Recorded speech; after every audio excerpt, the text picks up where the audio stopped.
Well, it's one of those awkward situations where we're based in Brisbane and it's 10 o'clock in the morning, but our guests are all in the United States and it's now 7 o'clock on Australia, American East Standard Time in Florida. And our co-host is based there in Cape Canaveral, and she's actually brought forward today a really interesting lady. We just had a bit of an off-air chat, and without further ado, I'm going to get straight into the story. Hand it over to you, Elise. All right. Hello, everybody. Thank you for being here. I'm super excited and honored to have my good friend Sherri Divband with us. Sherri is actually one of the most amazing people I know. And that's because she is working with the children, which is our future. And so there's so much to Sherri to share about Sherri. And so we're going to try to keep it as much as we can to 1 hour, but for sure we're going to have her back. And so I am going to let Sherri explain to you her spiritual background, how she got to where she is, and most importantly, how she is trying to usher in the new Earth children. So Sherri, it's all yours. Tell us everything. Oh, well, first of all, Grand Rising and good evening, depending on where you are watching this right now. Thank you so much for having me on this broadcast. It's an honor to be here with both of you and all of those watching. To tell you what I do now, I got to start somewhat at the beginning. I'm going to skip over a little bit and I'm going to skip to animals. So my spiritual awakening had a lot to do with the animal kingdom. So I was an only child, had teen parents, a good amount of trauma growing up. And I'm not going to get into that in this show. But my mom got me a German Shepherd puppy when I was young. And this dog honestly saved my life, and she became my best friend. And so she was the catalyst for, I think, everything I did that point moving forward. I really had a deep love, respect, and connection with all animals because of her. So she was my best friend. I talked to her. We did everything together. I played Barbies with her. I didn't have any siblings, and we moved around a lot. I didn't have a lot of friends. I was bullied. And so I really started to pay attention more to the animal kingdom and how beautiful animals are in comparison to my experience and my perception from a young age that adults, many of which in my life were arrogant, mean, abusive, narcissistic, and just horrible to me. And so I really grew up with this distrust of humanity. And I grew a deep love and compassion for the animal kingdom. So my idea was that I was going to be a veterinarian. So in high school, my idea was I'm going to show the animals all the love and that they gave me throughout my childhood, because they really saved me and showed me what unconditional love really felt like, that I felt like I was missing, that I wasn't getting. And I can tell from a young age, animals really were unconditional in their love for us. And no matter what we did, what we said, they were always there. And adults, in my experience, that wasn't the same. There was resentment and conflict and lies and things like that. So I thought, I'm going to heal all the animals and I'm going to dedicate my life to animals. And the reason I was doing that, though, was because I thought I could hide from humanity. And so I did. I tried. So I went into veterinary medicine at a young age, very young. I was probably 17 when I started my journey as a kennel technician, and I worked my way into a nurse. And I decided in my career working in general practice that I actually enjoyed working with animals in a nursing capacity instead. Now, in animal medicine, that's known as a veterinary technician, but it's essentially a nurse. And so I followed that route because the veterinarians were the ones that were doing, quote, negotiations and talking to the people. And remember, to me, people were mean and I didn't want to be around them. So I wanted to be in the back with the animals doing the treatments. So I did that for over 20 years. I worked as a veterinary technician in general practice and emergency.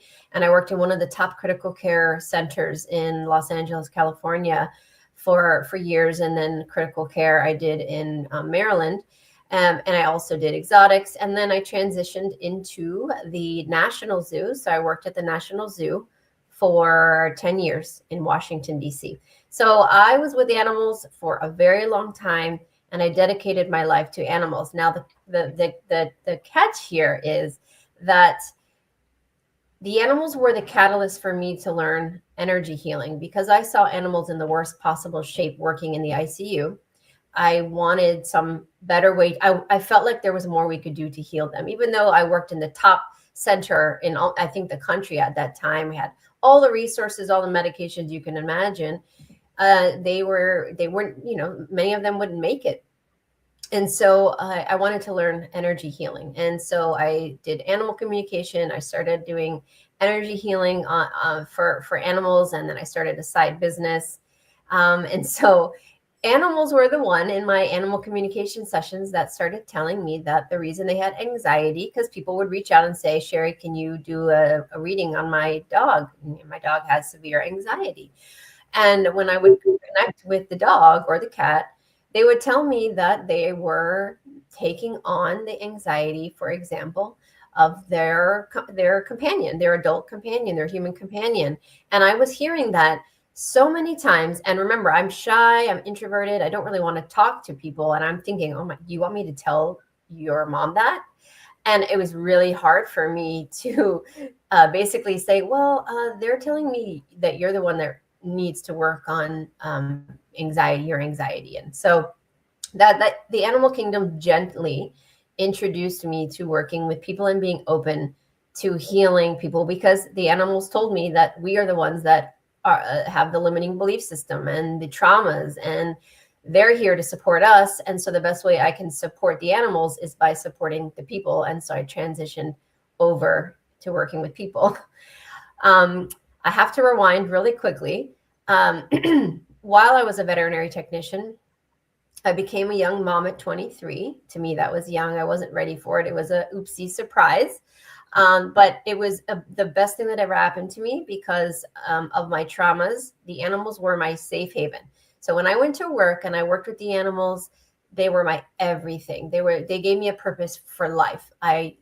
Everything was about animals. Outside of work, I was very unhappy, very in my shadow side, doing destructive behavior, and very dark. Not dark in the sense like I hurt anybody, but I just didn't care about life or myself.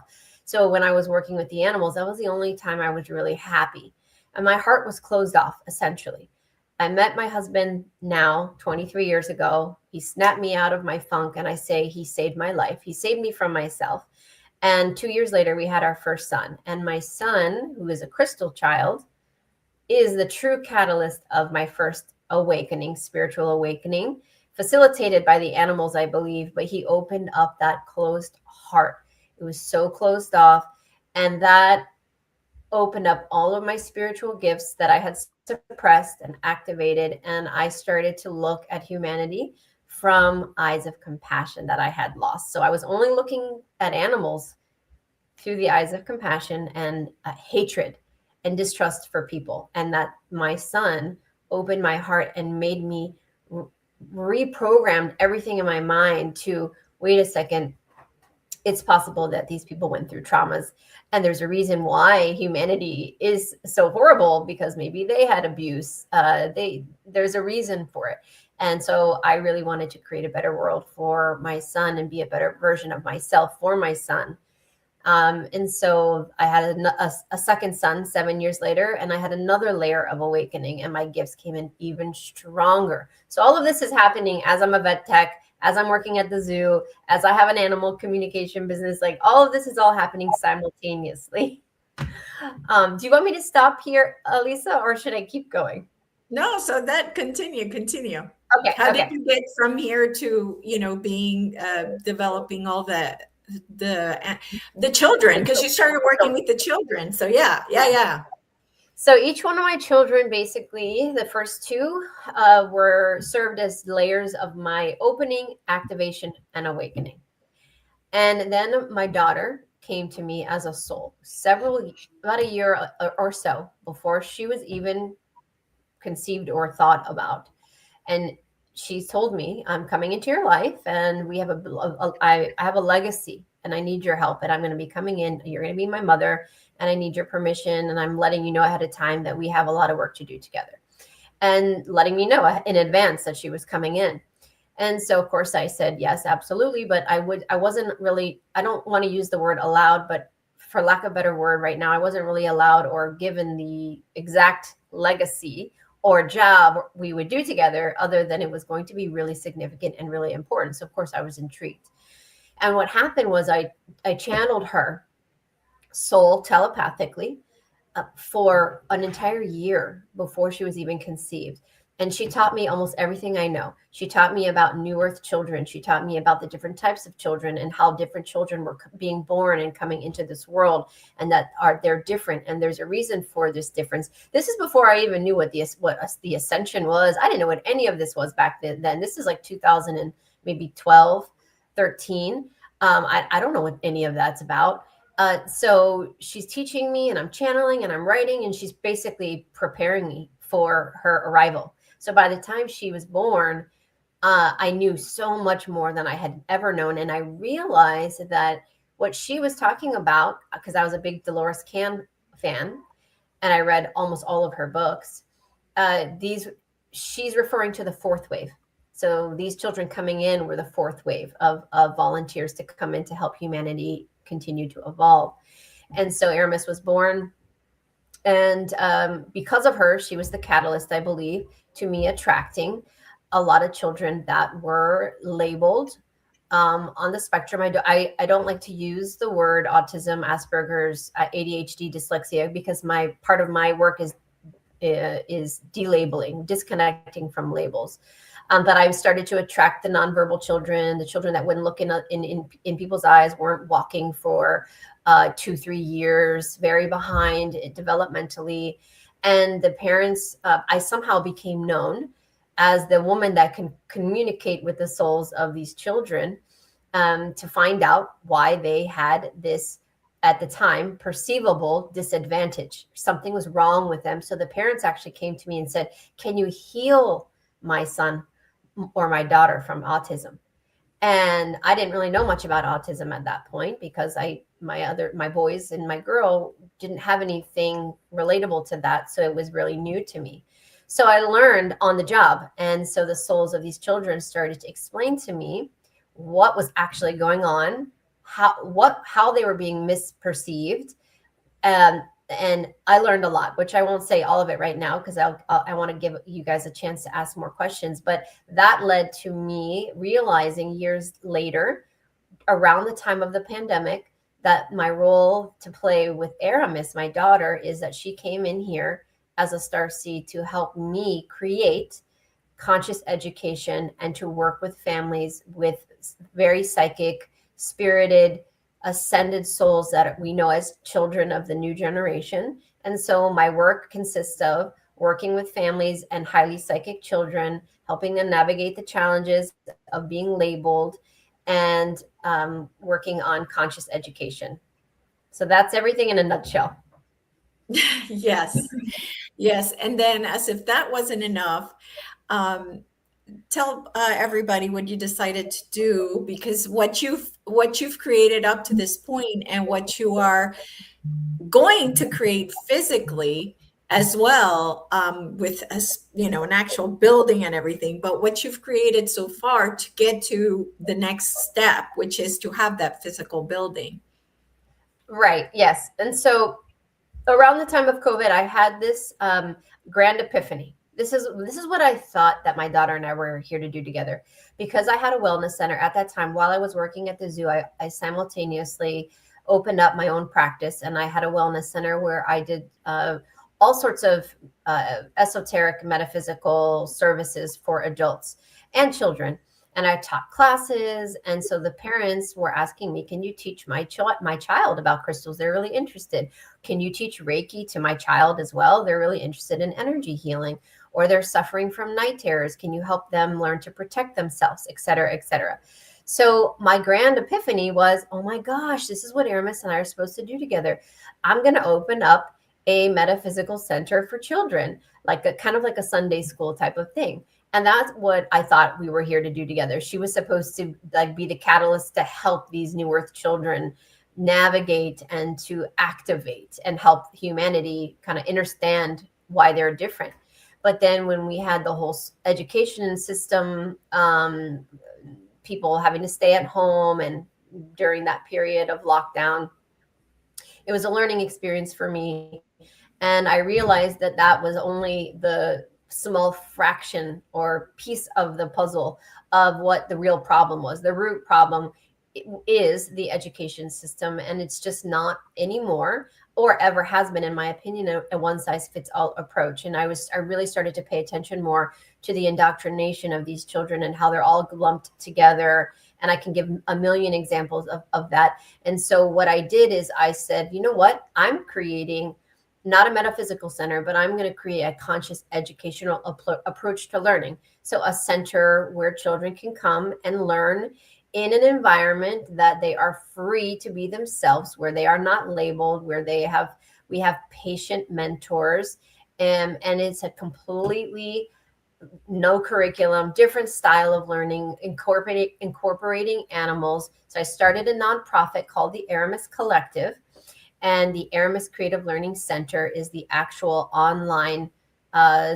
school platform. So for the past 5 years, we have been teaching classes every single month I mean, hundreds. You can go and see some of the classes that we've taught in our in the history of the classes, anywhere from mindfulness, math, spiritual science, energy clearing, spirit animals, you name it, we've taught it. And it's supposed to help children learn the things that they're not learning in indoctrination schools. And the grand plan all the way back then was, okay, I'm going to open up physical centers. And I started public speaking about it. I started going to conferences. I became a public speaker against my wishes, because I'm not really that outgoing of a person. I don't like to be the center of attention, but I made myself go out in front of big audiences. Some of them were 1,000 people. And I talked about, this is a problem and I have the solution. I have a solution. And we need to offer an alternative approach to learning, not for everybody, but parents should have a choice. And so I started to attract a very large following over the last 5 years through podcasts, public speaking. I've written 10 children's books. I had an cartoon animation series. I also have written 5 adult books. And throughout that time, we moved to Florida to open the very first physical location called the Aramis Creative Learning Center. And the idea is to open one in almost every city, in every state, and expand internationally over the next 15 to 20 years, so that there is an Aramis Creative Learning Center everywhere. Just like we have public school, there is an Aramis Creative Learning Center for families who want something different for their children and a different experience. And it's a nonprofit. So it's humanitarian. It's a humanitarian project, essentially. And what that means is that we are not looking for investors. We are looking for angel donors, a collection of donors who resonate and align with this approach and want to help us open the first center and get the kind of the foundation going, and then we will expand from there. And I know once we get the first center open and we raise the money that we need to get the first location open, people will be throwing money at us to make more of them, because my idea, which I can't really take credit for, it comes from my daughter and many of the children that I work with that I do sessions for. They've told me, I said, what do you want? And what I've created is what they've told me they want. And so that's where we are right now. We're in the process of raising money to open the first physical location here in Florida. So what is it that they want? Tell me more about that. So what they are asking for is, number one, they want us to, part of the role of New Earth children here is to break the adults, the previous generations, out of our programming. Because, and I'm sure your audience is well aware, that the reality that we are in is designed, no matter where you live in the world, is designed in a lower vibrational loose style system, where it thrives in negativity, and it operates through programming. There are many different types of programming, and I call it 3D interference in my books.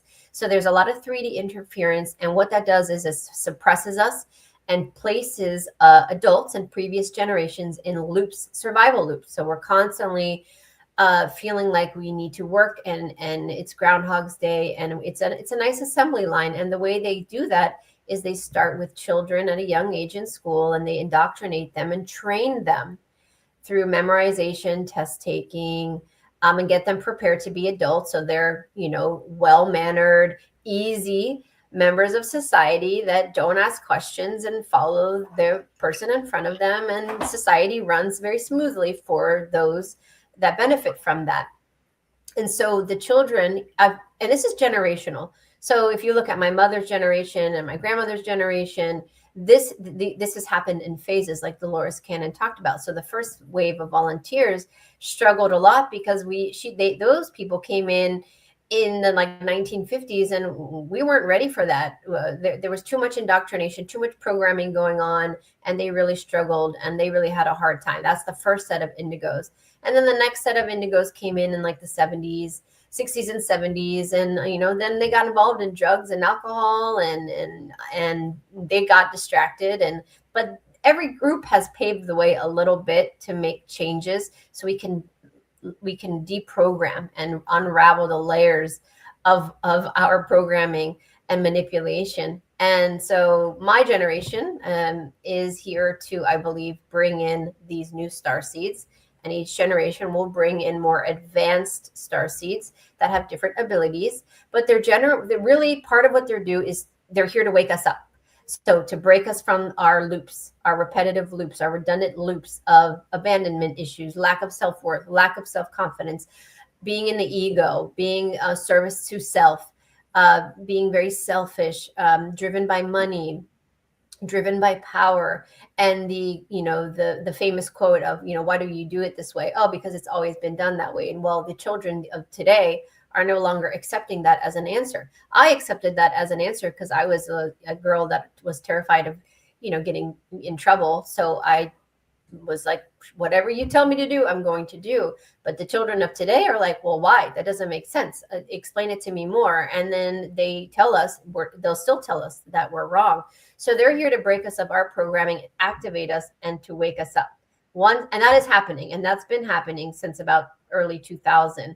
And each wave of children come in with different gifts. Each group of children has a category, not to label them, but unique characteristics that are necessary at that time in order to help humanity move forward and activate. And what I mean by that is my first son, Jordan, he's now 20, almost 21. He came in 2005. He is the first group after the indigos to come in, and they're known as the crystal children. So they're right now they're probably anywhere from 18 to early 30s. And they are the heart openers.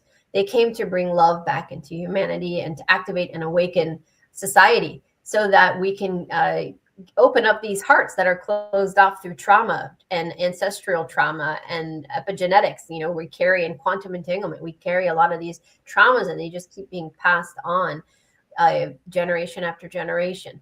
Then the next group were the star group, and they are the intellects, the ones that are often labeled with Asperger's or autism in some way because they're highly intellectual. A lot of them don't even come from this planet, so they don't know how to use the body. They don't like to look people straight in the eyes because they see through the soul. I've been told by children they don't like looking at adults in the eyes because they can see their demons.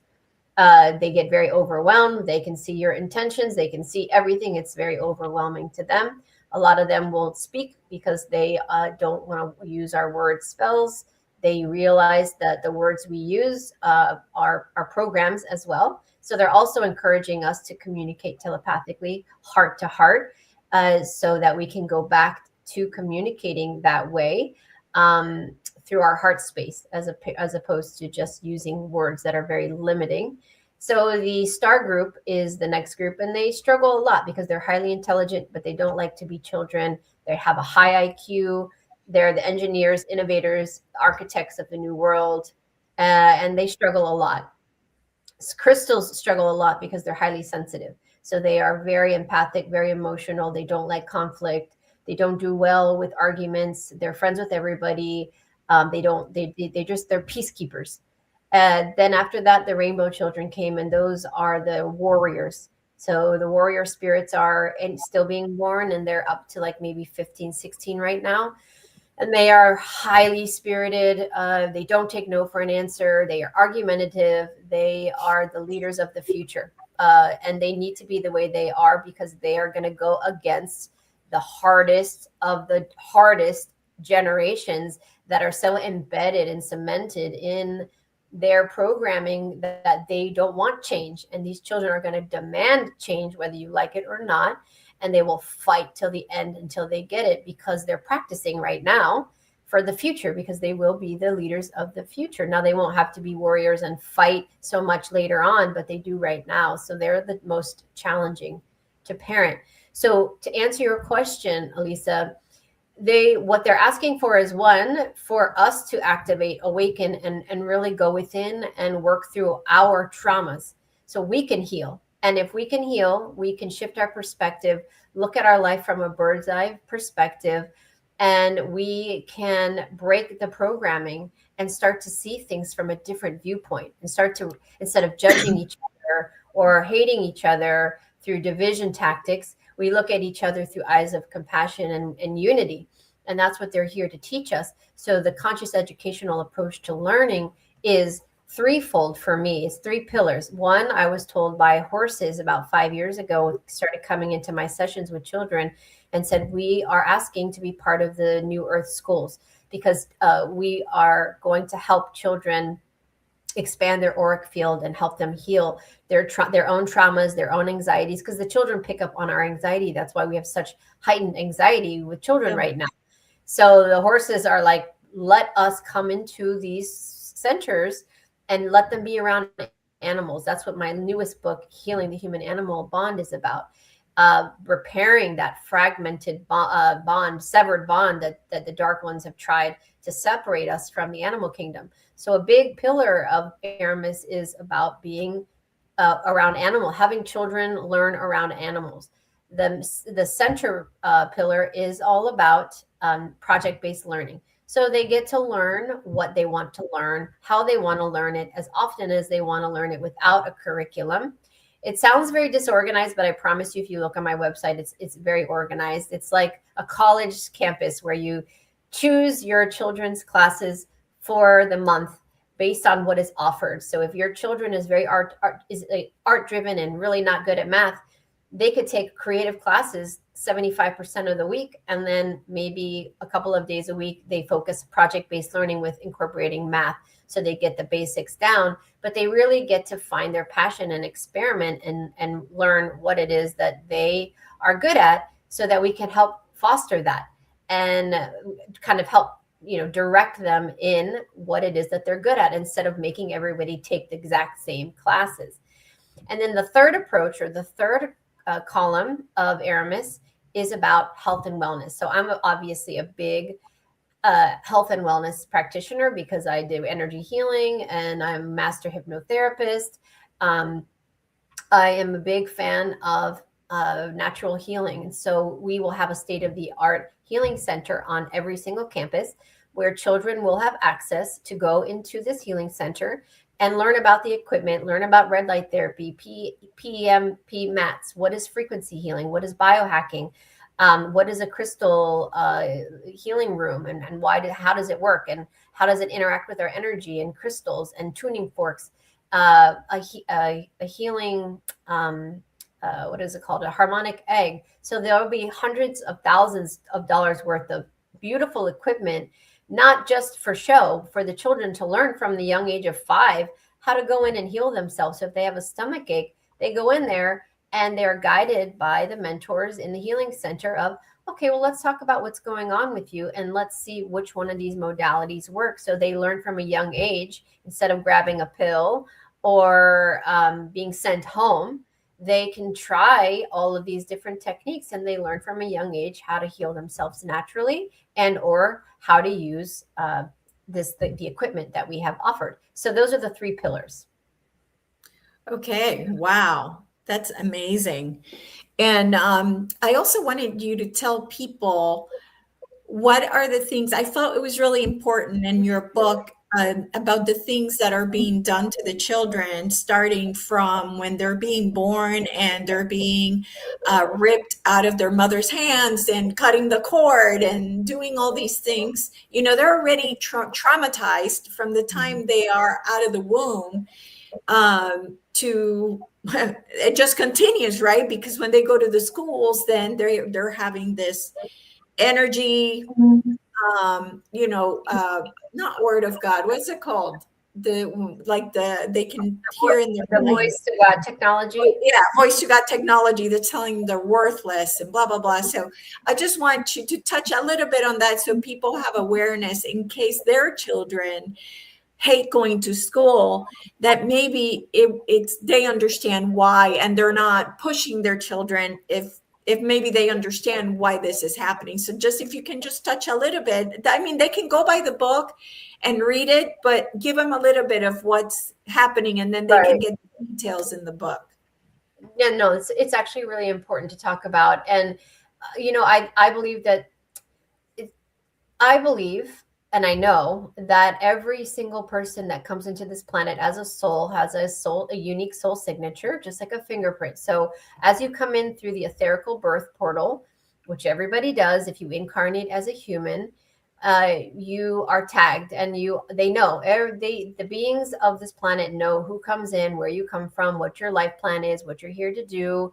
And so their idea is they're going to traumatize you and lower your vibration and dim your light from the moment you come in. And honestly, it starts with the pregnancy. So they target the moms while the baby's in the womb. And then as soon as the baby comes out, the practice of the childbirth itself, the laboring and childbirth, is so convoluted and done so incorrectly. All designed very medically based, where women are laying on their backs, they're given pain medication, they cut the cords way too quickly. Everything that they do to birth our children is incorrect, and it traumatizes the child, and it causes etherical viruses. So if there's a trauma as a soul comes through the etherical birth portal, they can actually get etherical viruses that can actually manifest as physical illness. My daughter got that, and she had RSV at 5 weeks old and was hospitalized because she got that etherical virus. Then, of course, I'll be careful with my words, but then they do a lot of these and introduce a lot of toxins into the body. And then we have other 3D interference with toxins in the food, the atmosphere, the environment. Now, schools have a satellite system set up through government programs where they emit frequencies. And this is not a conspiracy. I mean, they're even talking about it in movies right now. So it's not even, you can't even call it a conspiracy anymore, where they have proven technology that will emit frequencies that will implant suggestions in your consciousness. And it works on people as well. And this started back in Montauk program, but it's gotten so much more evolved. And you know, the way I learned about this, because I'm not a researcher, I had a session with a young boy one day, and the mom asked, why is he kicking and screaming every time he gets near the school? And this kid was like 6 years old. And she said, I cannot get him out of the car. I physically have to drag him in the school, and he never will calm down the whole time.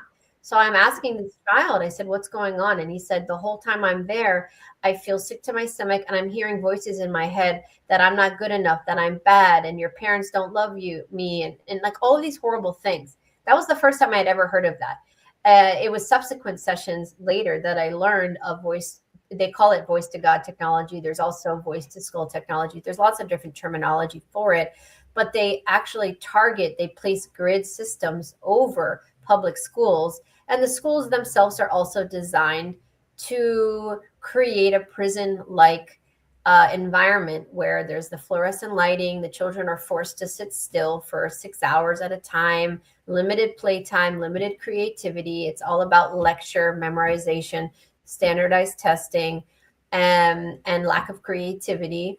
And so it's an indoctrination camp, and they're designed like prisons. And so it's a lot more complicated than that. But if a child is saying that they don't feel good, excuse me, when they go to school, or they have a lot of fear, they're likely tapping into these frequencies that are coming through. And I hear it every day. So I know that they're not making it up, because I hear out of children's mouth all the time, from the ages of kindergarten through high school. And they're saying, Sherri, every time I walk into the school, I have negative thoughts. I have thoughts of suicide. I have anxiety. All of a sudden, my heart starts beating fast. I don't feel good. I don't feel safe. And this is happening all over the world. It's not just in the United States. It's not just in certain countries. And it's done by technology that's emitted through towers, satellite, many different ways. It's done that way. So there's also gifted and talented programs and secret government programs of what they're doing with the children in the school. That's a whole other episode we can get into. That's a whole other topic. But the public school system is not created for children to learn and thrive. It's simply to indoctrinate and prepare them for adulthood so that they can be factory workers, which is initially why they started school to begin with, because they wanted children to grow up and work in factories. So they needed to get their mindset ready to be in a very monotonous job where you just don't really do much, and there's not a lot of creativity involved, and you don't ask a lot of questions. And so these children have been programmed into that system, indoctrination system, since the mid 1900s. So this has been going on. The curriculum that they are using does not benefit the child. It benefits the system, so that when they go into college, they can pick a career path, and then they can just be productive members of society in their mind, with limited capacity and potential, and work for someone else, work for the man, until they retire. If they ever make enough money, they're always in survival mode, and no one ever gets a chance to be creative or enjoy or explore their life, because the jobs of creativity, those are the ones that are they don't make any money. The artists, the musicians, unless you sell your soul and you're part of that music industry. The true creators are not able to be creators, and the true healers don't make money doing that, because our system is designed to limit that capacity. Yeah. And so Joyce was asking if your educational centers have a Faraday cage around them to protect them from the voice to skull. Well, I don't have a physical center yet, but I am working with a large team of people with so much amazing technology that we are going to use something like Tesla tower technology, where it emits 432 hertz continuously to create harmony, and grids to block. It's like a Faraday cage, but not. But yes, I mean, we have thought of everything.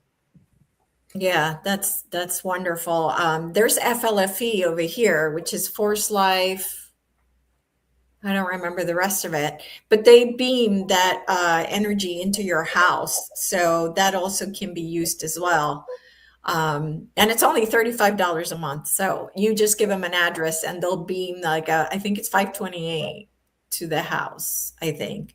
But it can go even higher. They can go up to 600 and 800. I'll have to get that information back from you. Ask about that. Yeah. Okay. So I always try to keep everything lighthearted and 5D and high vibrational. And I also don't like to give this kind of thing energy, but in this case, I do think it's important when parents have a child that is having a temper tantrum and just cries and cries and cries and cries. Well, I feel like it's important to mention that there could be another reason why. And so that's why I'm taking the time to talk about more negative stuff. And it's because,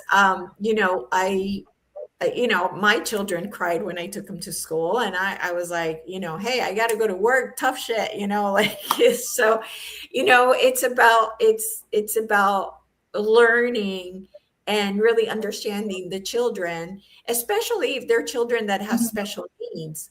They're nonverbal, so even more, right, to try to understand where this is coming from. And so it's a great idea to get somebody like Sherri, or another person that's psychic as well, somebody that can speak to the children and really understand what's happening there.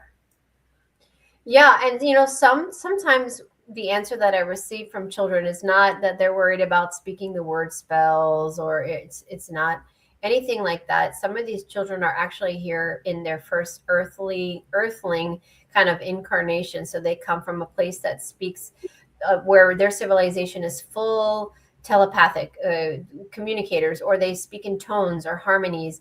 And so a lot of times they get a little bit embarrassed. And so many of these labeled autistic children are in observation periods. So for years, sometimes they are watching how we walk, how we move. So there's delays in that, and they walk on their tippy toes. They're trying to figure out how to use the body and the feet. Maybe they've never had feet before. Maybe they're avian species. Who knows? There's lots of reasons. And they're observing their environment, how we move our mouth, how we enunciate the words that come out. And that's why a lot of nonverbal children seemingly spontaneously will start speaking at like 3, 4, 5 years old in full sentences. And we're like, what the heck? Well, they've just been observing this whole time. And then they finally felt comfortable expressing themselves because they felt like they reached a point where they can communicate and understand or understand our language, the way we communicate, because it's not something that they're used to doing. And so that is also a big part of these new earth children. They're coming from all over the place. They're coming from the Pleiades, they're coming from Arcturus, they're coming from, some of them are guardian spirits. So they are galactic guardians, like whales, felines, avian spirits. They are coming from inner earth. They're coming from the angelic realm. There are more fairies on this planet than I have ever seen before in my career. The animal kingdom is very active right now and working in trying to harmonize and help these children acclimate. And so the issue that we're seeing is a lot of these parents are buying into the 3D narrative that something is wrong with their children. And I'm going to tell you something back, which I was alluding to, and then I went off topic. Because the soul signature and them knowing that we have special children coming in, I believe that they purposely have been targeting our children for probably 20, 25 years to suppress. And they created these labels so that they can convince humanity, as well as the parents and the teachers, that there is something abnormal about that child or those children. So it would give them an excuse to convince the parents to medicate them. And then the parents, thinking that they're doing the right thing, says, oh my gosh, yeah. And they do it, and willingly. So it's like, there's so much illusion and trickery in this reality. It's absurd and so convoluted. But that's the way that they are trying to suppress the children. But I'm going to tell you something, because like you said, I talk about these things and I write about these books not to scare people. I think knowledge is power. And that's one thing that they've taken from us over generations, is knowledge. They try to keep the true knowledge from us, the sacred knowledge. That's why elders are separated from families now, because they don't want the wisdom to be passed down. So the elders are getting what I believe are diseases that they've created, so that they are not in the right mindset, or they get dementia and things like that, so that they cannot pass the knowledge on. And so they are trying to prevent and block these children from blossoming, and they're traumatizing them, and they're using music and programming, subliminal messaging, movies, anything that they can do. They are trying to suppress the children, dim their light, scare the children through horror movies, but also tricking the parents into believing that there's something wrong with their children and they need to be medicated. And these poor children, when they get medicated, their light, it does lower their frequency, and they do become a different version of themselves, and they dissociate and they begin. So I'm not a doctor. I need to make that claim. I am not telling anybody not to medicate their child. I'm just trying to explain what is likely happening, and the reason why Elisa mentioned these children have these breakdowns is because they are advanced beings trying to operate a very primal young version of a human body that doesn't have the ability to articulate both verbally or just energetically how to process and release their frustrations for many reasons. And so their way of actually getting our attention to say, please, I need help, is by yelling, hitting, screaming, acting out. That's their way of getting our attention, saying, please, somebody help me. And that's why a lot of these children have such severe anxiety right now, because they are anxiety. In my book, I call anxiety a 3D virus. It's our body's way of letting us know it's an alarm going off saying something's not right. Something's not right. There's entities in this reality that are bombarding me. There's negative energy. There's satellite technology. The music is altered to like 440 hertz. Then that disrupts and disharmonizes their auric field. I mean, like literally almost everything in our environment is designed to suppress the light of these children. But the cool thing about it is the newer children coming in, probably around the age of 12 and less, are so much more advanced because, like I said, we come in phases that nothing is working on them, meaning they are disruptors. They are breaking down the matrix. They are none of these things are working on them. Like they're just in such a high frequency that they are kind of just floating above the 3D, and they are just holding space as bridges, and they are not affected as much as the generations that came right before them, who are a little bit affected. So every generation coming in seems to be able to hold even higher frequency than the generation before. And that has to do with our 3D bodies taking time to activate, to get into that crystalline structure, and to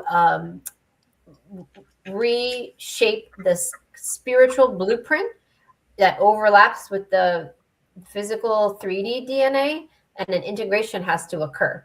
And so that integration process keeps shifting and advancing as we go. So the younger the children, the more advanced they are, meaning they're more psychic, they're remembering their past lives, they're telling their parents about how they died in another life, how they were their mother in another lifetime, how they died on Mars, how they were in the secret space program. I mean, these children are absolutely coming in completely like turned on. Like their gifts are already there. Yeah, absolutely. And I think that they're coming here to be teachers, right? So the idea is that now they're here to teach us how not to live, and how all these preconceived ideas, and to question, like you said, well, why is that? Why is that? So there are our teachers. And it's important, I think, for people as well to understand that. Listen to your child. What are they saying? Pay attention, not just blow them off like, yeah, whatever, like just really pay attention to what they're saying, because they are here to be our teachers now. And so that's also important to me for people to know that that's what they are here. It's one of the reasons they're here. And to touch on the medication thing, I was one of the parents that believed I needed to medicate my child, which I did. And funny enough, maybe 3 years into it, 4 years into it, the medicine stopped working. Yeah. And that's happening a lot. Like these children, the medication isn't even working on them. So it's clearly like the pharmaceuticals are not working in the same way, because the physiology of these children's bodies is physically changing at a cellular level. Also, the high vibration of the energy coming through is transmuting. So their diet, they're more sensitive to the sugary, processed, junk food that's not real, and they're demanding more of a pure diet. Like they have to. That's why so many children have so many more allergies than they've ever had before, because they're in such a high frequency mode that their body is requiring higher frequency food and nourishment. And it's all about intuition and what you feel, depending on your blood type does matter, and certain things matter to what your body requires versus somebody else. But another thing I'm seeing is that, and I was told this years ago, we are going to eat 2/3 less food than we are right now. And I said this at a speech in 2023. I don't remember what year this child told me this was going to happen, but I think she said somewhere around by 2030. So, in the next 5 years, I believe as a collective, we are going to start to require at least 2/3 less food than we are eating right now. And we can all agree we definitely overeat. We don't need a lot of this food. They do that so that they can keep us mobile and cause ease in our body, because the less mobile we are, they pack us in like sardines, then they can loosh off of the density. If we move around and we're more mobile and we exercise and we have lighter energy and more nourishing foods, then they can't stop the activations. And so a lot of that is nefarious. So somebody asked about secret space. I think they're thinking that I'm saying that space is secret. I just want to go back to that comment. I'm not saying space is secret, or I'm not a flat earther. What I meant by that is that there are secret space programs, secret government programs that some of these children are recruited for. And there are a million movies that depict that. And that's what I'm talking about. Yeah, they come and showcase them when they're little to see their psychic abilities, and then they'll take the really psychic ones and go do testing, because they're going to be placed in, very special, high advanced classes. And in the end, it's just them using the child for their own nefarious purposes. But of course, all this information is for entertainment purposes only. So, as you know, right. Yeah. It's just movies. It's speculation. If it resonates, great. If it doesn't, it doesn't. But, a lot of this is just, it's a convoluted reality. I think we're seeing through the illusion. To sum it up, I think children are really here to help activate us, awaken us. And part of that activation and awakening, and why my daughter came into this life, is because no matter how advanced these children are, our role right now is to get our, excuse my language, to get our shit together and heal, and to be the facilitators and to help them. Like, they need the adults to do the groundwork. Like, instead of complaining about the education system, do something to change it. If you don't like something else, be an advocate or be part of the change. And it doesn't have to be violence. It doesn't have to, it could be just co-creation. It could be thought forms. It could be whatever it is that you want to do. But they need our help. They need our support. They need us as parents to understand them, to support them, to let them be who they are. And so my focus is creating conscious education so that these children can thrive. And so the future generations can come in a completely different environment, and we really can create a new earth, but they need our help. They need the adults to get on board with this so that we can help them. They can't do it on their own. Right. Absolutely.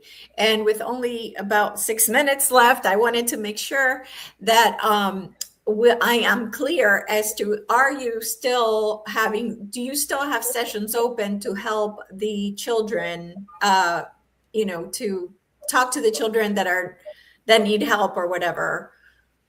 I do. So my website is sherridivband.com. That's my main website. And I do sessions for adults and I do sessions for children. So those are done on a limited basis because I do a lot of conferences. I do a lot of travel. I'm doing retreats. as well this coming year. I'm doing a lot in 2026, and I'm trying to get a school open. So I am networking, trying to get angel donors to believe in this concept to help us get the first one open. But I do sessions 3 days a week for adults and children.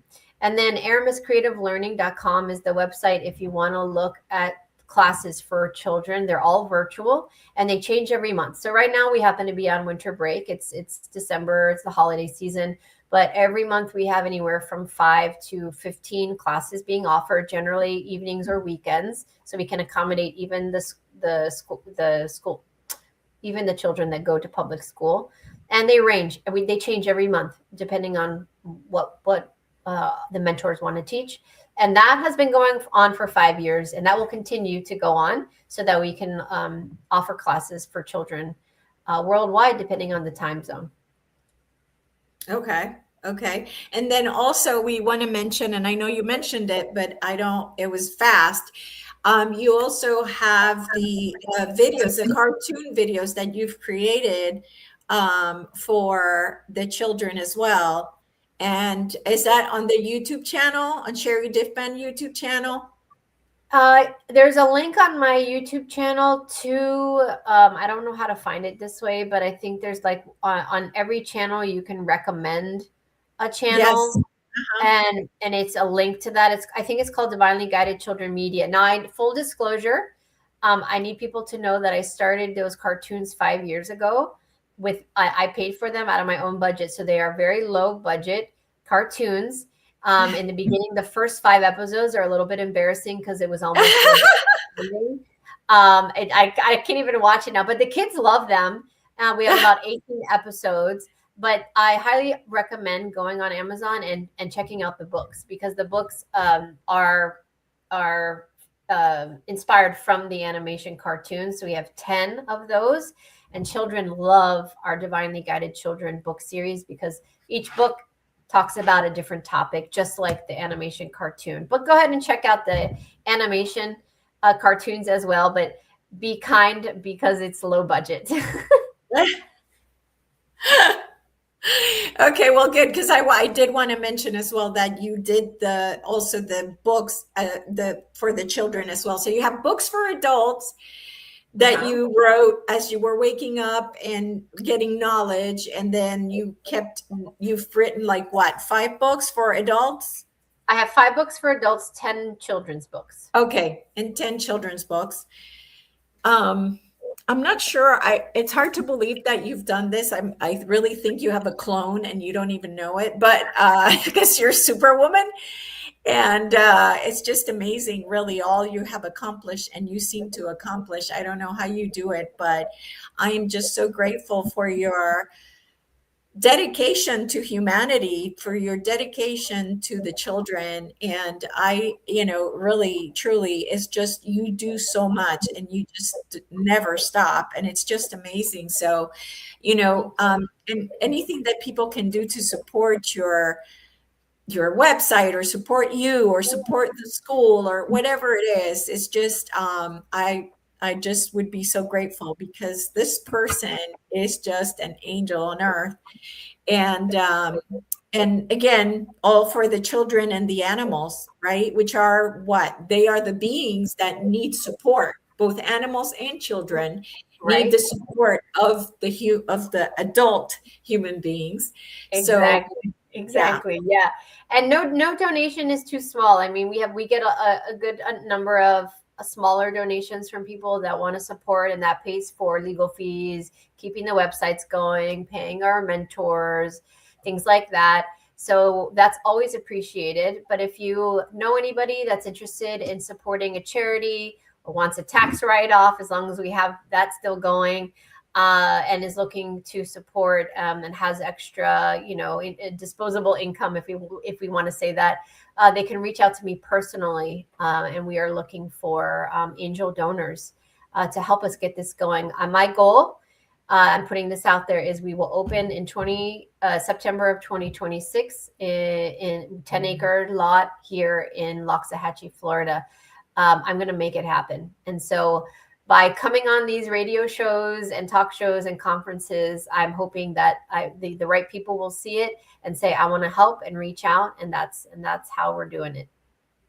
Beautiful. I just send all the energy that I can to that vision. And, I'm so grateful that you came and you were able to make it today, and really grateful for you being here and for the work that you're doing for humanity. And it's time to go. I know you have to go somewhere else. So I do want to tell everybody before we go that we are off for the holidays. So happy holidays, everybody. We'll be back January 20th. And we hope to see you back. And Sherri, again, thank you so much. And thank Jeff, you so much for having me. You're welcome. My pleasure. Yeah, very much so. Again, Elise, thank you for coming on board. And it's been an eventful, coming up for 7 years now. Yeah, I would say Merry Christmas, to be perfectly honest. Happy New Year. Okay. Yeah, same to Happy you. New Year. Happy New Year. It's been a privilege to listen to you. There's a lot of salient points there that just tick the boxes. I really on board with what you've said. I've come across so many people who speak the same language as you. It's just phenomenal. And we have had people come on and do equine therapy, really work with the horses, and we've had animal whisperers. Fantastic. It's just echoes what I originally said at the beginning. You can be anywhere on this planet, and it just means that when you reach out to your tribe, and your tribe's everywhere, the jigsaw puzzle comes together and you're not alone. Absolutely. And that's very special. And we very much like to invite you back again. There's no question about it. Yeah.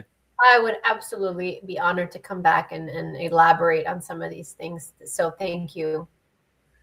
Yeah. All right. Stay there. All right. Thank you, everybody. Go back to our traditional radio programming. Thank you.